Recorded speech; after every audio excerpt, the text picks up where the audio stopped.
তিনি হঠাৎ করেই একদিন প্রেসিডেন্ট জিয়াউর রহমানের সফরসঙ্গী হয়ে পড়েন। এমন একটি সফর যা তার জীবনের অন্যতম স্মরণীয় অভিজ্ঞতা হয়ে ওঠে। ঘটনার সূত্রপাত যশোর জেলার মনিরামপুরে। সেখানে পল্লী বিদ্যুতায়ন বোর্ড নতুনভাবে বিদ্যুতায়ন সম্পন্ন করেছে এবং আনুষ্ঠানিকভাবে উদ্বোধন হবে। এমন অনুষ্ঠানে সাধারণত চেয়ারম্যান সহ সংশ্লিষ্ট কর্মকর্তারা থাকেন। অনুষ্ঠানগুলো হয় পরিচ্ছন্ন এবং ছিমছাম, তাই সবাই সেগুলো উপভোগ করে।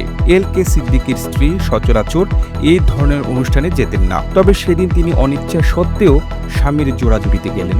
উদ্বোধনী সভা শেষে ঠিক হয় গ্রামে গিয়ে বাতি জ্বালানো হবে, কিন্তু অনুষ্ঠান চলাকালেই ডেপুটি কমিশনার এসে খবর দিলেন স্যার প্রেসিডেন্ট জিয়াউর রহমান হঠাৎ করে সফরে আসছেন। এই খবরে পুরো পরিবেশ বদলে গেল।